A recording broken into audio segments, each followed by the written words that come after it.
Hébreux 11, les versets 31 à 40. C'est par la foi que Rahab, la prostituée, ne périt pas avec les rebelles, parce qu'elle avait reçu les espions avec bienveillance.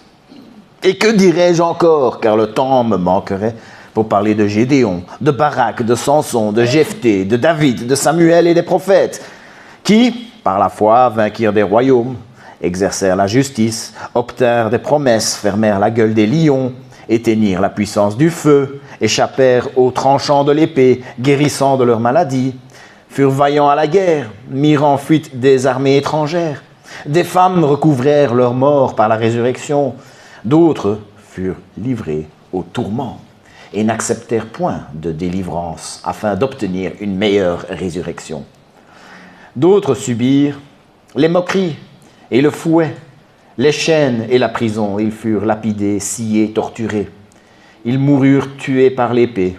Ils allèrent çà et là vêtus de peau de brebis et de peau de chèvre, dénués de tout, persécutés, maltraités, eux dont le monde n'était pas digne, errant dans les déserts et les montagnes, dans les cavernes et les antres de la terre. Tous ceux-là, à la foi desquels il a été rendu témoignage, n'ont pas obtenu ce qui leur était promis, Dieu ayant en vue quelque chose de meilleur pour nous, afin qu'ils ne parvinssent pas sans nous à la perfection.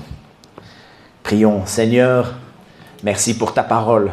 Merci pour ta parole qui instruit, qui corrige, qui conduit dans la justice.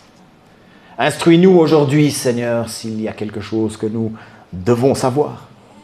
Corrige-nous, Seigneur, si nous sommes sur la mauvaise voie. Et conduis-nous dans ta justice. Au nom de Jésus. Amen. Avant l'été, j'ai parcouru en 4 fois les héros de la foi du chapitre 11. Puis l'été est arrivé, je n'ai pas pu conclure. Le moment est venu d'arriver à une petite conclusion sur ce chapitre. La méthode de l'auteur était de regarder à tous ces héros de la foi. C'étaient des hommes et des femmes sur qui Dieu avait jeté un regard favorable en raison de leur foi. Le chapitre commence par une définition de la foi. Et cette définition, elle est très simple. Alors on l'a remarqué quand on a fait les études pour préparer les candidats au baptême. Et c'est quelque chose que j'ai remarqué depuis très longtemps, même depuis le jour où j'ai moi-même fait ma préparation de baptême. C'est qu'on pose des questions par rapport à la foi, par rapport à la Bible. Et les réponses sont très simples. Parfois tellement simples qu'on est même un peu gêné. C'est parce qu'on a l'habitude de nos profs qui veulent qu'on réponde des tartines. J'avais l'art au début, poser une question, je répondais en une phrase et puis je voyais, elle avait laissé une demi-page, donc j'étais censé un peu élaborer. Je ne pouvais pas juste répondre oui ou non. Et c'est la même chose avec nous, on pose une question sur la foi, puis la réponse, on a envie de dire quelque chose de très complexe, très compliqué, mais non, il ne faut pas être gêné. Parce que Dieu s'est assuré que l'Évangile soit à la portée de tous. Que l'Évangile puisse être à la portée de gens qui n'ont peut-être pas fait des hautes études, même à la portée de gens qui ne savent pas lire ou écrire. La foi dont la Bible parle, c'est d'avoir confiance que Dieu va accomplir ses promesses. Voilà. Très simple, tellement simple qu'on en est presque gêné, mais il ne faut pas être gêné. C'est si simple que ça. La foi dont la Bible parle, c'est la confiance que Dieu va accomplir ses promesses. Dieu a promis qu'il va te sauver. Si tu crois qu'il accomplira cela, tu seras sauvé. Tu as cette foi dont Dieu approuve. Dieu rend un bon témoignage de toi, comme il a fait de tous ceux-là, parce qu'ils ont eu la foi. Dieu te voit et il compte cette foi, cette confiance que tu as en lui, comme de la justice. C'est sa justice, quand nous mettons notre foi en lui. L'auteur du passage a donc parlé de tous ceux des temps anciens, ceux du début. les patriarches, David. Et il parle de comment eux, ils ont eu la foi. Et puis dans ce dernier quart du chapitre, les choses s'accélèrent. À un moment, il dit même « Que dirais-je encore ?» Son but était de montrer que dans les temps anciens, Dieu approuvait des gens à cause de leur foi. Et il s'est dit « J'ai donné déjà beaucoup d'exemples, que dirais-je encore ?» Mais il continue, juste pour bien appuyer cet argument, comme quoi, dans les temps anciens, Dieu justifiait par la foi.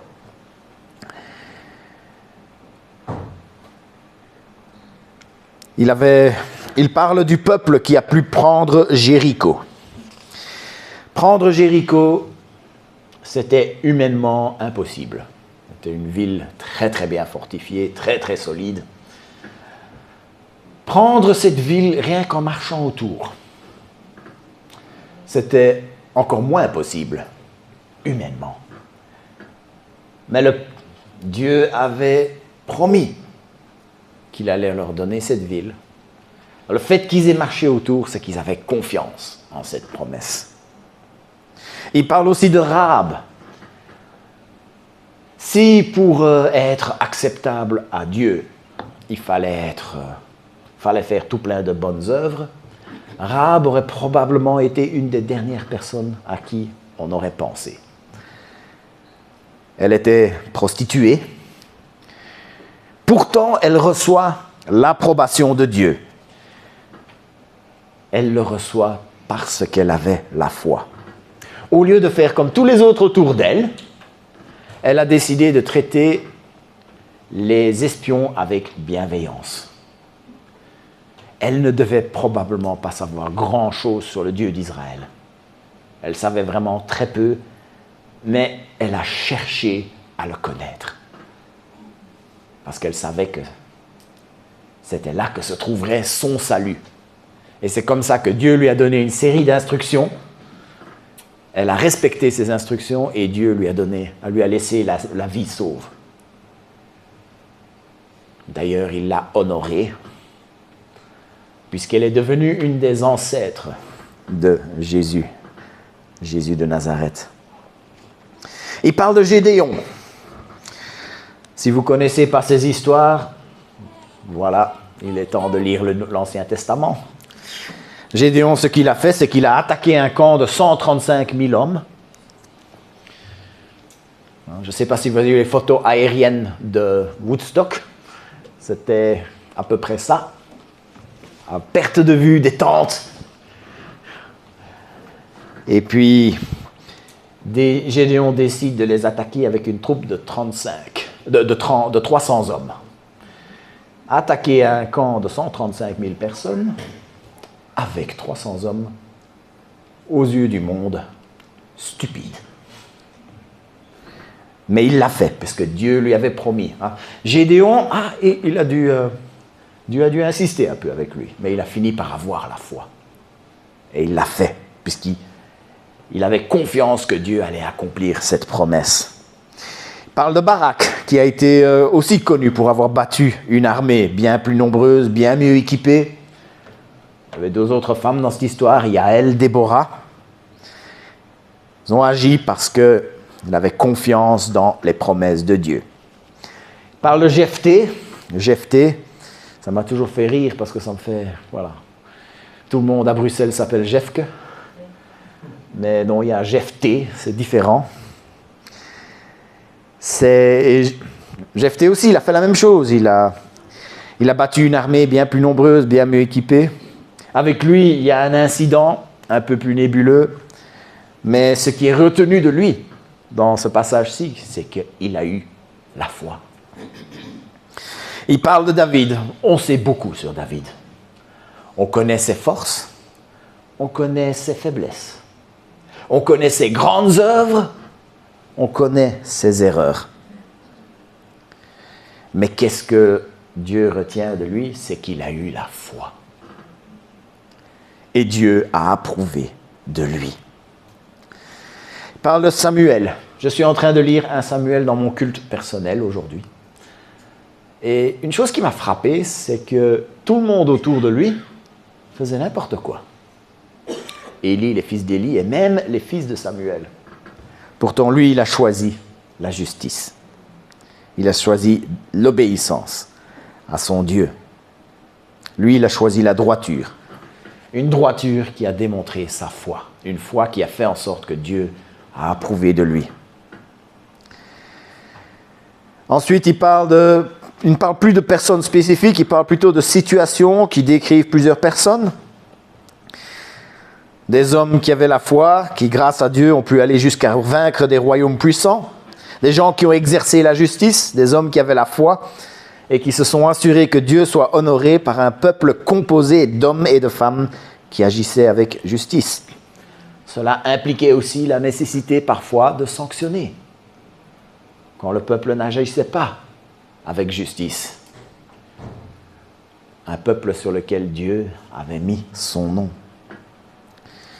D'autres ont obtenu la réalisation de promesses. Ce chapitre parle de toutes sortes de foi. Il y a la foi pour les choses qui allaient se réaliser de leur vivant. Puis il y avait la foi de choses qui allaient se réaliser plus loin dans l'histoire. Et puis le genre de foi que toi et moi pouvons avoir aujourd'hui. Pour des événements que nous sommes encore en train d'attendre. Il parle de celui qui a eu la foi pour fermer la gueule des lions. Là, c'est de Daniel qu'il parle. Daniel, celui qui a préféré être jeté au lion plutôt que d'arrêter de prier son Dieu. Il savait que sa fidélité allait être récompensée, même s'il mourait. Il parle de ceux qui ont eu la foi pour éteindre la puissance du feu. Et là, c'est de Shadrach, Meshach et Abednego qu'il parle. Ceux qui ont été préférés être jetés au feu plutôt que de se prosterner devant la statue du roi. Parce qu'ils savaient que leur fidélité allait être récompensée. Il parle de ceux qui par la foi ont échappé au tranchant de l'épée, repris des forces après une maladie, étaient vaillants à la guerre, mis en fuite des armées étrangères. Il s'agit des rois et des prophètes qui ont fait ce qui était droit aux yeux de l'Éternel. Il parle des femmes qui ont retrouvé leur mort après la résurrection. Il s'agit là de 2 femmes. C'est les 2 femmes qui ont accueilli des prophètes chez elles. Plus loin, leurs fils sont décédés, mais le prophète est intervenu. Leur fils a pu revenir à la vie, dans les 2 cas. Quand on regarde tous les prophètes de la Bible, il y en a 2 qui sont un peu différents. Il s'agit de Élie et de Élisée. Élisée sont un peu différents des autres prophètes. Je n'ai pas envie de dire sortir du lot, parce que ce n'est pas tout à fait le mot exact, mais eux, leurs paroles ont été accompagnées de signes et de miracles.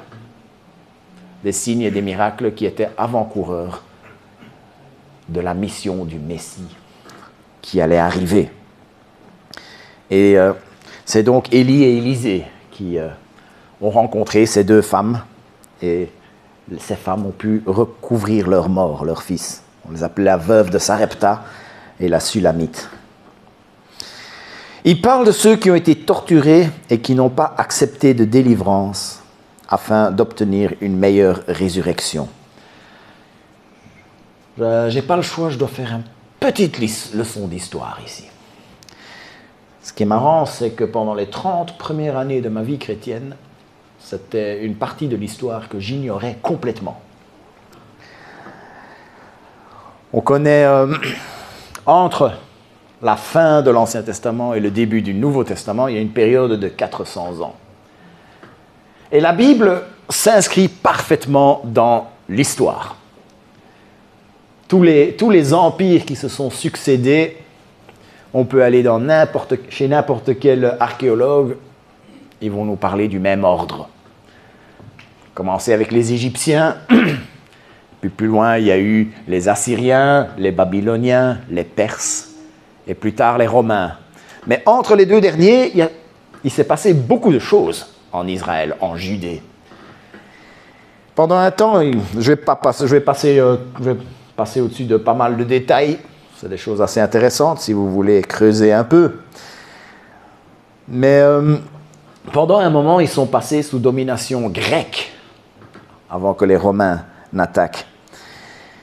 Et un des rois, c'était un certain Antiochus IV. Et ce roi avait interdit la pratique du sabbat, il avait interdit la circoncision, il avait imposé la consommation de porc, il avait installé un dieu étranger dans le temple et il avait sacrifié des viandes impures sur l'autel. Et les gens qui ne voulaient pas suivre, ils ont été persécutés. Et c'est probablement, il se réfère probablement à ces histoires-là.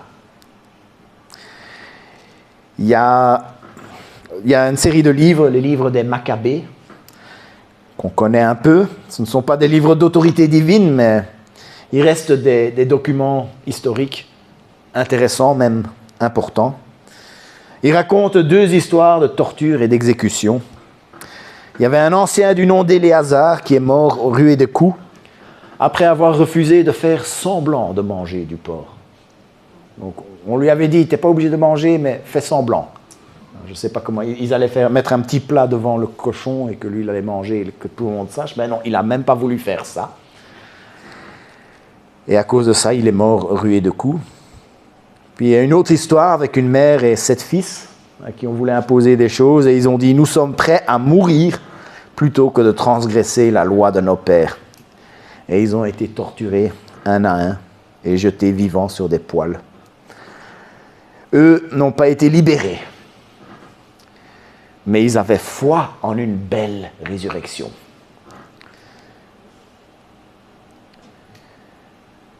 Le passage continue en se référant de manière générale à ceux qui ont été emprisonnés, qui sont morts pour leur foi.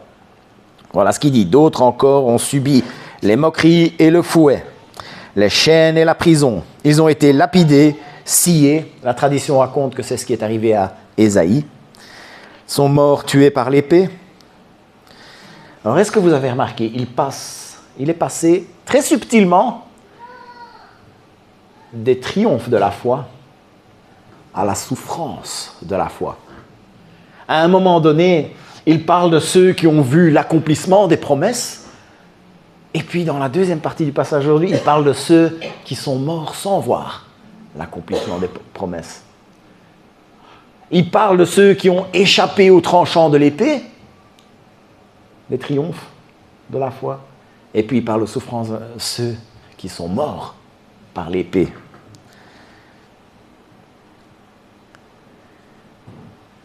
Il fait référence aussi d'une autre manière de souffrir pour la foi, celle de se retrouver dans le dénuement. Le passage dit qu'ils sont allés d'un endroit à l'autre, habillés de peau, de brebis ou de chèvres, privés de tout, persécutés, maltraités. Eux dont le monde n'était pas digne, ils erraient dans les déserts et les montagnes, dans les grottes et les abris de la terre. Ce sont des exemples de la foi qui sont tirés de l'Ancien Testament, peut-être de cette période. C'était peut-être quelque chose que certains vivaient déjà, les premiers chrétiens, et peut-être aussi de cette période intratestamentaire où, sous la domination grecque, il y avait toutes ces persécutions. Le livre des Maccabées parle aussi de gens d'un groupe qui, pour pouvoir continuer à obéir à la loi, se sont retirés dans la montagne, et le mot qu'ils utilisent, c'est qu'ils vivaient comme des bêtes. Ce genre de situation existe malheureusement aujourd'hui. Elle est même très fréquente. Cette semaine, dans mon CP, dans mon culte personnel, décidément, le Seigneur m'a beaucoup inspiré par mes cultes personnels cette semaine. J'utilise une application qui s'appelle PrayerMate. C'est une appli sur le téléphone qui gère les listes de prières. Et des missions peuvent m'envoyer leur sujet de prière sur l'appli. Et celle que j'ai reçue cette semaine m'a fait penser à ce fin de chapitre 11. Il dit « Priez pour les hommes en Afrique subsaharienne dont les familles ont été forcées de quitter leur foyer à cause de la violence. Les extrémistes savent que les hommes luttent avec des sentiments d'infériorité et de faiblesse quand leurs familles doivent dépendre d'autres pour leur survie. En effet, le lendemain, j'ai eu un coup de fil d'Olivier Herkens, le responsable porte ouverte pour la Belgique. Et il y a des atrocités invraisemblables qui se passent dans certains pays et dont les médias ne parlent pas. On se focalise vraiment sur certains trucs qui font parler tout le monde. Je ne sais pas quel est l'agenda derrière tout ça, mais il y a des guerres énormes qui sont en train d'être ignorées et qui ont besoin de nos prières. Et que si le Seigneur nous demande encore plus que de la prière, soyons à l'écoute. Hébreux 11 parle de ceux qui ont vécu dans le dénouement par la foi, à cause de leur foi. Et qu'ils ont préféré obéir à leur Dieu que d'obéir aux hommes. Parfois, ça leur a permis de triompher, et parfois, ça leur a valu des souffrances. La foi en Dieu peut mener à des triomphes quand on agit en lui faisant confiance. Ça, c'est quand on vit pour voir l'accomplissement des promesses. Mais la foi en Dieu peut mener à des souffrances, peut même mener jusqu'à la mort. Quand on accepte, quand on sait qu'il vaut mieux perdre ce qu'on ne peut pas gagner pour gagner ce qu'on ne peut pas perdre. Si vous vous souvenez de cette expression de Jim Elliot. Tous ceux-là, bien qu'en ayant reçu un bon témoignage grâce à leur foi, n'ont pas obtenu ce qui leur est promis, car Dieu avait en vue quelque chose de meilleur pour nous. Ainsi, ils ne devaient pas parvenir sans nous à la perfection. Cette perfection dont il parle, c'est l'accomplissement. C'est que Dieu, il a un plan pour l'humanité, et la perfection, c'est quand tout sera réalisé. C'est de cette perfection-là qu'il parle. L'accomplissement final. Ceux qui ont été justifiés par la foi dans les temps anciens, ceux qui sont aujourd'hui justifiés par la foi maintenant que nous sommes dans les derniers jours. L'accomplissement des promesses de Dieu a eu lieu en la personne et en l'œuvre de Jésus-Christ. Ceux qui ont reçu un témoignage favorable de la part de Dieu dans les temps anciens, ceux qui aujourd'hui recevoir un témoignage favorable pour notre foi, une foi que nous pouvons avoir, que nous avons. Nous sommes justifiés en Christ et tout cela passe par la même porte. Cette porte, c'est l'œuvre de Jésus-Christ à la croix. Nous faisons partie maintenant du merveilleux peuple de Dieu. Du peuple de Dieu qui attend maintenant la perfection finale lors du retour de Jésus-Christ. À ce moment-là, ceux qui sont morts sans voir l'accomplissement de ces promesses, nous verrons tous arriver à la perfection. Et nous verrons ce que Dieu nous a promis. Nous verrons ce en quoi nous avons mis notre confiance. Nous vivrons la meilleure résurrection, celle qui nous est promise en Jésus-Christ. Prions. Seigneur notre Dieu, nous sommes vraiment reconnaissants pour ton œuvre à la croix. Seigneur, nous sommes conscients du fait que ce n'est uniquement en mettant notre confiance en toi, en ayant la foi, que tu approuves de nous. Et nous te remercions parce que chaque personne ici qui a eu foi en toi peut aujourd'hui avoir la joie d'attendre ce moment de la perfection quand l'entièreté de tes promesses seront accomplies. Seigneur, nous continuons à prier pour les choses ici-bas, pour que nous puissions voir des triomphes pour notre foi, que nous puissions voir ton évangile progresser, que nous puissions voir des gens se tourner vers toi, des gens vivre des vies de sainteté grâce à toi. Et Seigneur, nous voulons aussi prier pour ceux qui souffrent pour leur foi. Ce groupe dont parlait Olivier cette semaine, dans cette énorme guerre qui est ignorée du monde, Seigneur, nous sommes perdus devant ce genre de nouvelles. En tout cas, je le suis. Seigneur, nous te demandons d'intervenir. D'intervenir d'un point de vue géopolitique, d'intervenir dans les communautés, d'intervenir dans les familles, intervenir auprès des individus, ceux qui se retrouvent dans le dénuement ou ceux qui perdent des êtres chers. Seigneur, nous voulons vraiment te demander d'intervenir dans nos vies aussi, Seigneur, dans cette partie du monde, pour ces personnes qui souffrent. Mais Seigneur, que jamais, jamais nous ne puissions perdre cette foi. Seigneur, que nous puissions persévérer jusqu'au bout et que nous puissions garder cette confiance en toi.